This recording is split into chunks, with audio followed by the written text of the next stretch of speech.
राधे राधे दोस्तों, जय Shri Krishna. Good morning दोस्तों, कैसे हो आप लोग? आई होप आप लोग अच्छे होंगे और मैं भी ठीक हूँ दोस्तों। तो आज हम लोग के एमपी पुलिस कांस्टेबल का डे 4 है।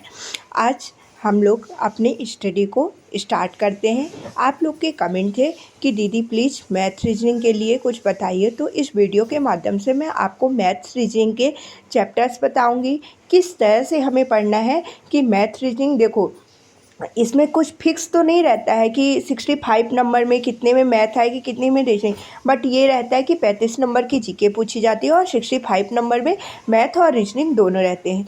तो हमें 65 में मतलब 60 प्लस नंबर कैसे लाना है, इस वीडियो के माध्यम से आपको बताऊंगी। आप लोग सारी चीज़ों को ध्यान से सुनिएगा दोस्तों, क्योंकि मैं टेस्ट देती हूँ तो मेरे 60 प्लस नंबर आते हैं, इसलिए मैं आप लोगों से भी वो स्ट्रेटजी शेयर कर रही हूँ।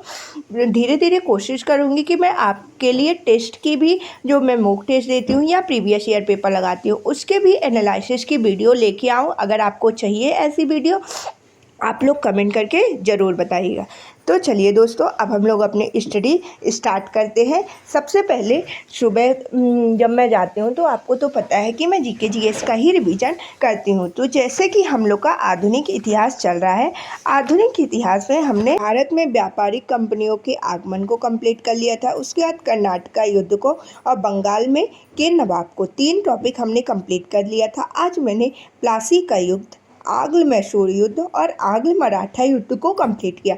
जैसे जैसे जो टॉपिक मैं आप लोगों से शेयर करती हूँ, मेरी आप लोगों से हम्बल रिक्वेस्ट है कि आप लोग भी मेरे साथ साथ वो टॉपिक कंप्लीट करते जाइए दोस्तों। उसके बाद जब मेरा आधुनिक इतिहास वाला पोर्शन कंप्लीट हो गया था तो मैं पॉलिटी में चली गई। पॉलिटी में हमने संविधान सभा को कंप्लीट कर लिया था, विदेशी स्रोत को, संविधान निर्माण के अनुसूचियों को, आज मैंने प्रस्तावना को कंप्लीट किया है दोस्तों। उसके साथ साथ भाग 1 संघ एवं राज्य क्षेत्र, भाग 1 में कितने आर्टिकल आते हैं? 1 से 4 आर्टिकल, ठीक ना। आर्टिकल 1 में क्या है, आर्टिकल 2 में क्या है, आर्टिकल 3 में क्या है, आर्टिकल 4 में, आप लोग कमेंट करके ज़रूर बताएंगे दोस्तों।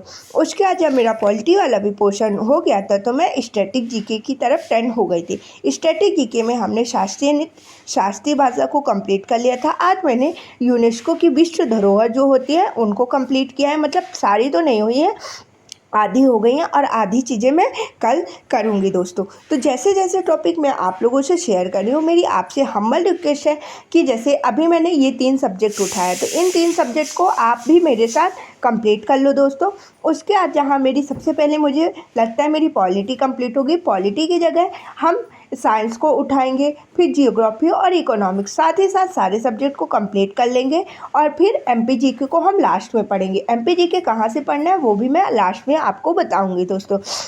चलिए, ये जीके जीएस वाला पोर्शन तो हमारा हो गया। अब मेन आपका जो डाउट है मैथ्स और रीजनिंग के लेके, उसके लिए मैं आपसे बताती हूँ कि क्या स्ट्रेटजी मैं कर रही हूँ दोस्तों, और आपको भी क्या करना है। तो मैथ्स में सबसे पहले तो आपका पूरा सिलेबस कंप्लीट होना चाहिए। सिलेबस में मेनली फोकस आपको अर्थमेटिक में करना है, ठीक ना। एडवांस मैथ्स के 1-2 क्वेश्चन आते हैं, वो भी मेंसुरेशन चैप्टर अगर आप कंप्लीट कर लोगे उससे नॉर्मल ही क्वेश्चन बनता है, और फिर अलजेब्रा, ट्रिग्नोमेट्री, ठीक ना, बेसिक जियोमेट्री, आप लोग ये 4 चैप्टर कंप्लीट कर लोगे तो आपके एडवांस मैथ्स के क्वेश्चन बन जाएंगे दोस्तों। फिर सट्स एंड डाइसिस के क्वेश्चन पूछते हैं, ठीक ना।